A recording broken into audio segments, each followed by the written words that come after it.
À seulement quelques minutes de Libreville, se trouve un lieu où la nature règne encore en maître. Un territoire façonné par l'eau, les mangroves et une biodiversité exceptionnelle.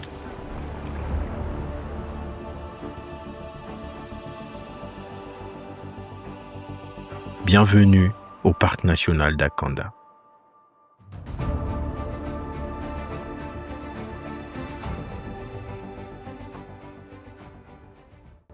Vidéo d'introduction de mon mini documentaire que je fais à la fin. Vous allez remarquer que la tenue, ce sera la tenue de fin. Donc, ce mini documentaire, je vous emmène au Parc national d'Akanda. Vous allez découvrir les merveilles que ce parc-là regorge. Pour ceux qui ne me connaissent pas, je suis GTM Pictures, créateur de contenu faune, flore et paysage. Sur mes comptes, on parle de tourisme. Je vous fais découvrir les merveilles de notre très beau pays, le Gabon. Le drapeau est là. Voilà. Notre aventure débute sur les eaux paisibles de l'estuaire. Après quelques minutes de navigation, nous faisons une première escale sur le site de Mbadeu. Accompagnés de guides locaux passionnés, Le bronchite pour les petits enfants. Quand l'enfant respire très mal, on le soigne à travers cette herbe. nous partons à la découverte de son histoire et la richesse exceptionnelle de sa flore. Ici, chaque détour dévoile un nouveau paysage et chaque instant nous rappelle à quel point le patrimoine naturel du Gabon est aussi précieux que remarquable.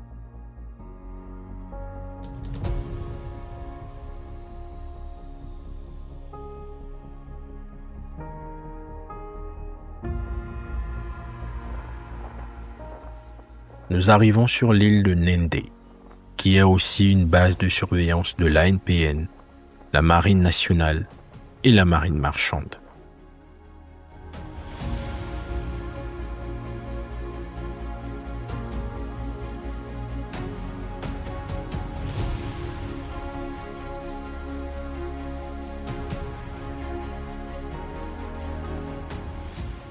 Cette île abrite une multitude d'espèces animales et végétales. Les crabes sillonnent le sol, les insectes occupent discrètement chaque recoin, tandis que les racines des paltuviers protègent cet écosystème fragile. Tout semble fonctionner en parfaite harmonie. Puis vint un moment inattendu, après une traque de 30 minutes. Une famille de petits singes, probablement des talapouins du Gabon, qui évoluent librement sur cette île. Les observer dans cet habitat est un privilège qui rappelle combien la faune gabonaise est riche et mérite d'être protégée.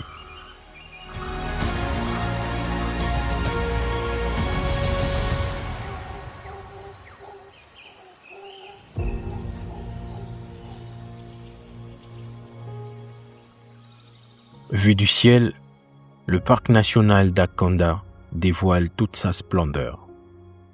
Et les chéneaux serpentent entre les mangroves, dessinant un paysage unique, où la terre et l'eau semblent ne faire qu'un.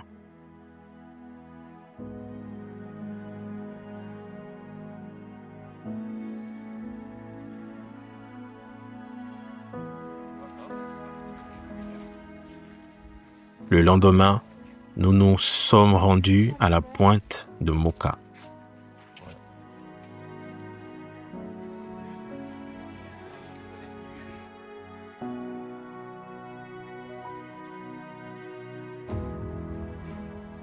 Ici, les paysages sont magnifiques.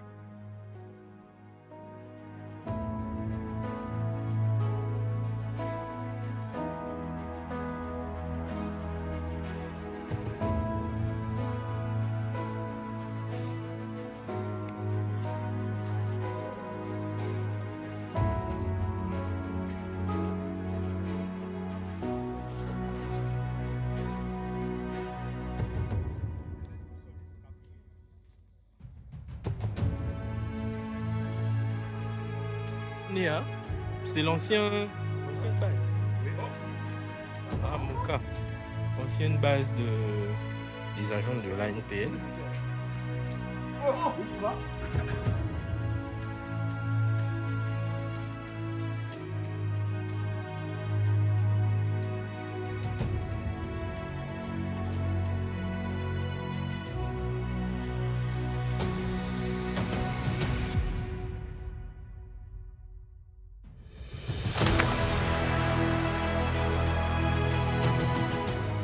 Les oiseaux profitent du calme des eaux avant de reprendre leur envol. Les pélicans surveillent les environs, tandis que les aigrettes apportent une touche d'élégance à ce décor naturel. Chaque rencontre est un rappel de l'incroyable biodiversité que recèle le Gabon. Alors, c'est le départ. Après ces 2 jours au parc national d'Akanda, je dois dire que je ne m'attendais pas à voir autant de belles choses pas très loin de Libreville. Et donc, le paysage, que ce soit des îles ou alors de l'île sur laquelle on a séjourné, je dois dire que je suis quand même surpris de tout le potentiel que possède le parc national d'Akanda. Et c'est dommage que les Gabonais, même ceux qui vivent à Akanda par exemple, ne connaissent pas l'existence de ce parc-là. Moi, je conseille à toutes les personnes qui vont regarder cette vidéo de faire un tour. Il y a plusieurs agences de tourisme comme Gabon Ecotour avec laquelle nous sommes arrivés ici, qui proposent des excursions assez intéressantes et qui ne vont pas forcément vous ruiner. Mais comme je le dis souvent, il faudrait se préparer en amont pour pouvoir faire des choses bien comme ce qu'on a fait. Ça n'a pas coûté forcément excessivement cher, mais c'est intéressant de le faire. Donc vous allez voir les images et vous allez comprendre pourquoi je suis très surpris de ce que j'ai pu voir pendant mon séjour ici au parc national d'Akanda.